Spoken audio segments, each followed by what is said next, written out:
मोदी फिर से सरकार बना ले गए, तो अब संघ को, भाजपा को कहना चाहिए कि हमारे नरेंद्र मोदी 2014 जगदम्बिका जी यह सलाह, लेकिन यह आज भी आप देखिए जगदम्बिका जी, जगदम्बिका विजय बहादुर जी पार्टी में सलाह दें, उनकी बात सुनाई नहीं, जगदम्बिका जी हमें सलाह दे रहे हैं वो। एक जगदम्बिका जी, मैं यह सलाह न तो कांग्रेस को दूंगा इस मंच से कि वो राहुल गांधी जो लगातार इम्तिहान में असफल हो रहे हैं उनका क्या करें, अगर आप बोलिए और डिबेट में, और ना मैं ये सलाह भाजपा को दूंगा। अब इस लेवल पे आप बताइए कि अगर नहीं तो सुझाव सलाह नहीं, ये डिबेट हो रहा है। अगर डिबेट की बात हो रही तार्किक, तो अगर मैं ये कह रहा हूं कि उनमें क्षमता है, उनमें पुरुषार्थ है, उसमें कौशल है, उसमें जन समर्थन है, तो उनको घोषित करना चाहिए। तो इसमें सलाह देने की क्या बात हुई? डिबेट, अगर आप इसी बात का आज डिबेट है, इस टॉपिक पे अगर आप बैठे हैं और मैं इस बात को कह रहा हूं, तो इसमें सलाह नहीं हुई। इसमें आप घोषित करें न करें, ये आपकी पार्टी का आउटलुक है। ये भारतीय जनता पार्टी नेतृत्व जाने चलिए, आपकी सलाह नहीं, आपकी टिप्पणी है, ठीक है ना, या किसी और के नेतृत्व में, या गडकरी के नेतृत्व में लड़ना है, किसके नेतृत्व में लड़ना, ये आप तय करें। हाँ, टिप्पणी है और क्या, मेरी सलाह थोड़ी है। बहुत अच्छी बात जी। भारतीय जनता पार्टी को जितना मैं समझ पाया हूं, भारतीय जनता पार्टी भी राजनीति करने आई है, कुंभ में राउटी लगाने नहीं आई है। राउटी नहीं लगाएगी कुंभ में, वो भी राजनीति कर रही है, जिसकी कांग्रेस कर रही है, सपा बसपा सब कर रहे हैं, वैसे भाजपा वाले भी कर रहे हैं। अगर प्रदेश के सबसे बड़े सूबे में जहां 80 लोकसभा सीटें हैं, किसी चेहरे पर ऐसा ध्रुवीकरण बनता है कि 50 से 60 सीट का दांव हो, तो नरेंद्र मोदी लखनऊ से चुनाव क्यों नहीं लड़ सकते? इस बात को भी दिमाग में रखिए, क्यों नहीं लड़ सकते? वाजपेयी जा सकते हैं गुजरात चुनाव लड़ने, तो मोदी क्यों नहीं लड़ सकते?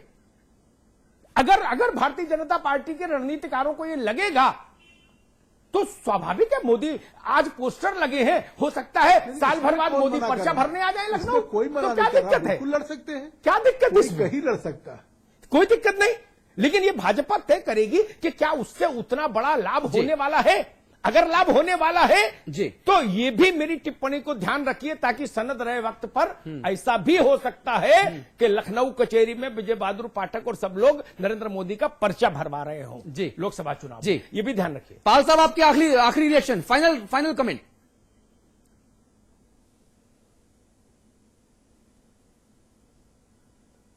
नहीं, देखिए, आज जिस नरेंद्र मोदी के सवाल पे कि लखनऊ में उनके नाम के पोस्टर लगाए गए, पिछले दिनों आपको याद होगा कि नरेंद्र मोदी की लखनऊ में चुनाव लड़ने की भी चर्चा हुई। हाँ। इसका तात्पर्य है कि आखिर एक तरफ बात यहां तक जा रही कि बात निकली तो दूर तलक जा रही कि अभी मोदी का चुनाव हुआ, लखनऊ लड़ाने के पीछे अगर चर्चा हुई या आज पोस्टर आ रहा है, तो इससे साफ है कि अटल बिहारी वाजपेयी जी को जैसे लखनऊ लड़ा के फिर प्रधानमंत्री उनको घोषित किया गया उम्मीदवार और फिर प्रधानमंत्री बने, तो उसी तरह से नरेंद्र मोदी जी की वही ताजपोशी की अगर तैयारी है, तो इसी को देश के सामने स्पष्ट कर दिया जाए। मैं समझता हूं कि एक तरफ भारतीय जनता पार्टी अगर संघ में कहीं न कहीं अंतर्कलह नहीं होता, जी। तो आखिर अब तक निश्चित तौर से ये लेकिन जानते कि ये घोषित करते नीतीश कुमार हमसे अलग हो जाएंगे। कई हमारे सहयोगी दल जो आज भाजपा एनडीए के घटक दल है, हाँ। उसमें से कई लोग विचार करेंगे कि हम अब सहयोगी दल भाजपा एनडीए के साथ रहें कि न रहें, और खुद भारतीय जनता पार्टी का जो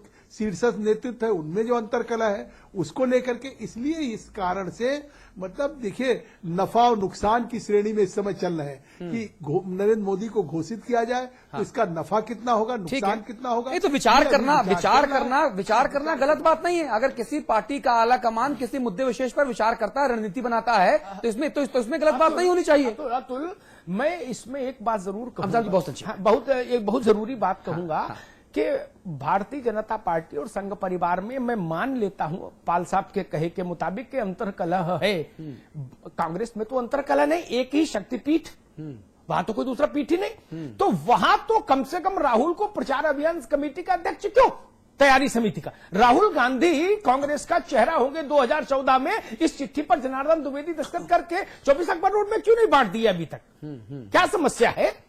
वहां तो किसी ने कहा नहीं, वहां तो केंद्र के मंत्री को भी अपॉइंटमेंट लेना पड़ता राहुल जी से।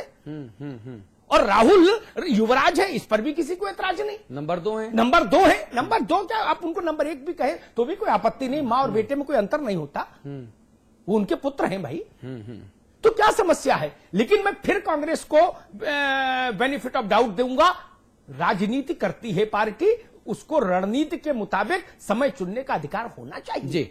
ये पाठक जरूरी जी? नहीं कि जब हम कहें तभी आप अनाउंस करिए। Pathak ji, final comment. नहीं, अमिताभ जी ने सारी बातों का निचोड़ रख दिया है। और उत्तर प्रदेश में राहुल जी के गुरु चुनाव के समय बेनी वर्मा जी को बनाया था। बेनी वर्मा हर बार उत्तर प्रदेश में यह घोषणा करके जाते हैं कि अगले प्रधानमंत्री राहुल बाबा होंगे। लेकिन अमिताभ जी ने सही कहा कि जनार्दन द्विवेदी ने वो घोषित तो किया नहीं। तो सभी पार्टियां अपनी रणनीति के हिसाब से जब समय आएगा तो घोषित करेंगे। मोदी जी ने विजय हासिल की है, विकास को मुद्दा बनाया है। ठीक है। स्वाभाविक है उत्तर प्रदेश में जैसी जरूरत होगी उस हिसाब से मोदी जी का ठीक है। प्रवास होगा। ठीक है। और कई कार्यकर्ताओं ने बुंदेलखंड से भी हमको फोन किया था जी। कि मोदी पहली बार बुंदेलखंड आए। जी, ठीक बात है। राजू जी, बहुत संक्षेप में आपकी फाइनल कमेंट।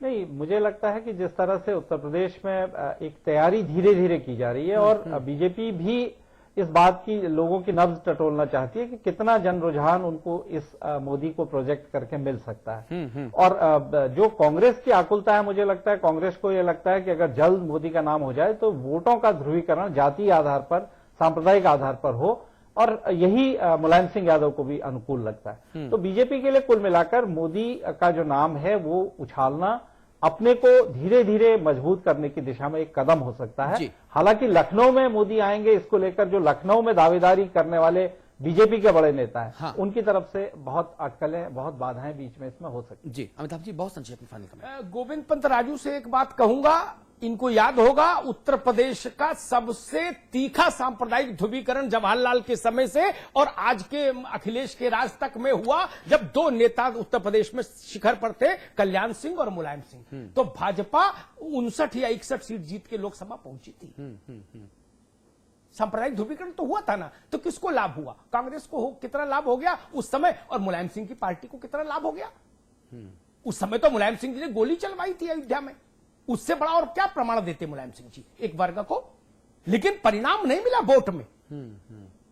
ये चीज देखना होगा। अरे भारतीय जनता पार्टी देखेगी कि उसको उस ध्रुवीकरण से कहां कितना फायदा हो सकता है, और वो चेहरा आज कल्याण सिंह हो सकता है या नरेंद्र मोदी हो सकते हैं। और अगर नरेंद्र मोदी में स्पार्क ज्यादा दिखा तो स्वाभाविक है, नरेंद्र मोदी आयातित नहीं है ना।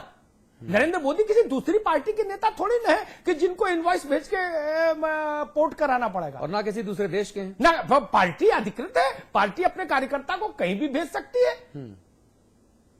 अटल बिहारी वाजपेयी को संघ ने पहली पोस्टिंग दी थी और एक साइकिल दी थी संडीला में कि जाओ संडीला में प्रचार करो।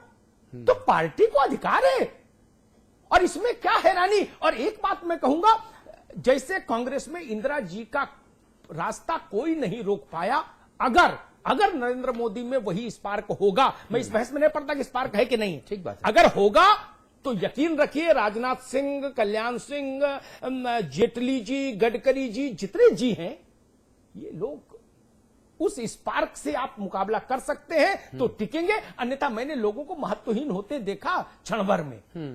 गुजरात इसका उदाहरण है।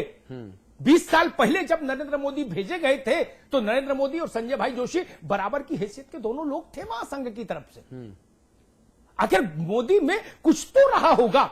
मैं बार बार इंदिरा जी का स्मरण क्यों करता हूं? इसीलिए करता हूं क्योंकि उस महिला में वो जो स्पार्क था, जो तेजस्वता थी, वो कांग्रेस में उसके बाद दिखी नहीं।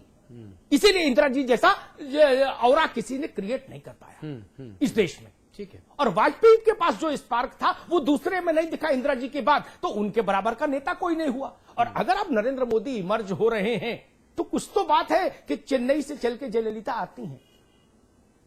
कुछ तो बात है ना, उस बात को समझना होगा, क्योंकि किसी भी राज्य में लगातार तीसरी बार मुख्यमंत्री होना बहुत छोटी बात भी नहीं है। ठीक बात है। आप सभी का बहुत शुक्रिया, पाठक जी, गोविंद भाई, पाल साहब, बहुत शुक्रिया आपका। उम्मीद करेंगे कि लगातार हम आपसे यूं ही संपर्क में रहेंगे। समाचार प्लस के 18 करोड़ दर्शकों को आपका स्नेह, आपका जो पक्ष है वो लगातार सुनने को मिलेगा।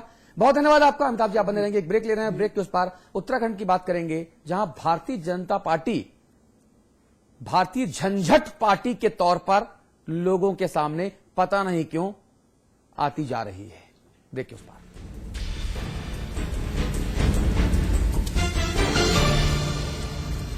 मोती हर महफूज रहेगा, हर चेहरे पर नूर बहेगा। मजबूत इरादों के संग ही हर मजहब खुशहाल रहेगा। मजबूत इरादे और महान संकल्प के साथ ही उत्तराखंड के मुख्यमंत्री माननीय विजय बहुगुणा ने अल्पसंख्यकों के हितों में कदम उठाया है। हमारे प्रदेश में बहुत ही सौहार्द है धर्मों में, जातियों में, इसलिए अलग से एक मंत्रालय बना करके मैंने उसको अपने साथ रखा है। सिख भाई हैं, मुस्लिम भाई हैं, क्रिश्चियन हैं, उनके लिए विकास की योजनाएं जो आ रही हैं उन पर गति भी आएगी और उनके लिए और विकास के रास्ते शासन सोचेगी, जिसके लिए हम कटिबद्ध हैं। मुख्यमंत्री के नेतृत्व में 12वीं कक्षा पास करने पर अल्पसंख्यक गरीब कन्याओं को 25,000 रुपये की प्रोत्साहन राशि, कलियर शरीफ को अजमेर शरीफ की तर्ज पर विकसित करना, अल्पसंख्यक वर्ग में शिक्षा को बढ़ावा देने के लिए मौलाना आजाद फाउंडेशन की स्थापना भी की है। सरकार के इस कदम से अल्पसंख्यकों को भी आगे बढ़ने के समान अवसर मिले। मजबूत इरादे, संकल्प महान, उत्तराखंड की नई पहचान।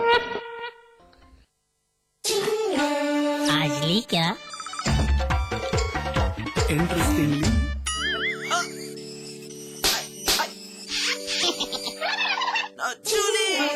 रिफ्रेशिंग मिनी गम। आज ली क्या माँ और नवजात शिशु के स्वास्थ्य की सुरक्षा, प्रसव पूर्व, प्रसव दौरान और प्रसव उपरांत करते हम रक्षा। प्रसव पूर्व से प्रसव होने तक निरंतर निःशुल्क पंजीकरण, निःशुल्क दवाइयाँ, जांच, आहार, रक्त, टीकाकरण, परिवहन व ऑपरेशन की सुविधा पाएं। प्रसव उपरांत जच्चा बच्चा को घर तक छोड़ने की निःशुल्क व्यवस्था, 1 माह तक के बीमार शिशु का निःशुल्क उपचार। गर्भवती माँ और नवजात शिशुओं के अच्छे स्वास्थ्य के लिए समर्पित ये कार्यक्रम न केवल सुरक्षित प्रसव का आश्वासन देता है, बल्कि नवजात शिशु मृत्यु दर को भी कम करने को आशान्वित करता है। इस कार्य में आशा बहन प्रसव पूर्व से प्रसव उपरांत तक निरंतर सहयोग करती हैं। आशा बहन से संपर्क कर प्रसूता को स्वास्थ्य केंद्र लाएं और उत्तराखंड का भविष्य निरोगी बनाएं। केंद्र सरकार के पूर्ण सहयोग से उत्तराखंड राज्य सरकार द्वारा जनहित में क्रियान्वित जननी शिशु सुरक्षा कार्यक्रम, जननी और नवजात शिशु का सुरक्षा कवच। मजबूत इरादे, संकल्प महान, उत्तराखंड की नई पहचान।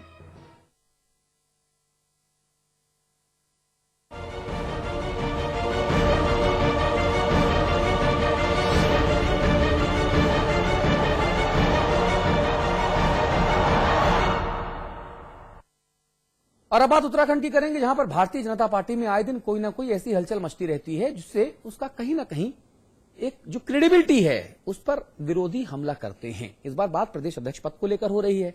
आखिर कौन बनेगा बीजेपी का प्रदेश अध्यक्ष? कई बड़े नाम, कई बड़े नेता, पूर्व मंत्री और पूर्व मुख्यमंत्री ने अपनी ताल ठोंक दी है। पार्टी की गुटबाजी की अगर बात की जाए तो वो किसी से छिपी नहीं है। अलग अलग गुट, अलग अलग राय, ऐसे में किसी एक नाम पर मुहर लगे तो लगे कैसे? और अगर एक नाम चुन भी लिया गया तो इतने दावेदारों के बीच विरोध के सुर जो उठना है वो तो लाजमी है। इस मुद्दे पर हम बातचीत करेंगे। हमारे साथ हमारे रेजिडेंट एडिटर अवैकल थपलियाल साहब हैं, बीजेपी के वरिष्ठ नेता रविंद्र जुगरान हमारे साथ हैं। हम आपसे इस बारे में बातचीत करेंगे। बहुत मुखर हैं और उत्तराखंड राज्य आंदोलन में आपने बढ़ चढ़कर हिस्सा लिया। बहुत शुक्रिया आपका जुड़ने के लिए हमारे साथ। हमारे साथ अमिताभ अग्निहोत्री जी हैं ही। इस मुद्दे पर हम बातचीत करेंगे कि आखिरकार क्यों बीजेपी यानी भारतीय जनता पार्टी को लोग नए नाम भारतीय झंझट पार्टी के नाम से उत्तराखंड में विशेष तौर पर पुकार रहे हैं। तो यूपी में उत्तराखंड में भारतीय जनता पार्टी के प्रदेश अध्यक्ष पद के दावेदारों की फौज बढ़ती जा रही है। पूर्व मंत्री त्रिवेंद्र सिंह रावत, तीरथ सिंह रावत और मोहन सिंह रावत जैसे नेता दावा कर ही रहे हैं। इसी के साथ साथ 2 पूर्व मुख्यमंत्री भगत सिंह कोश्यारी और रमेश पोखरियाल निशंक ने भी अपनी अपनी जुगत भिड़ानी शुरू कर दी है। ऐसे में पार्टी के भीतर की जो अंतरकलह और जो गुटबाजी अलग अलग मौकों पर सामने आती रही है वो फिर सामने आ गई है। और सबसे तेज जो गुटबाजी सामने आई थी वो कोटद्वार में पिछले चुनावों में आई थी, जब उस वक्त के मुख्यमंत्री भवन चंद्र खंडूरी को हरा दिया गया था। अंतरकलह के चलते ऐसे आरोप लगे। तो अब यह देखना है कि आखिरकार इस बार बीजेपी उत्तराखंड का अध्यक्ष कौन बनेगा।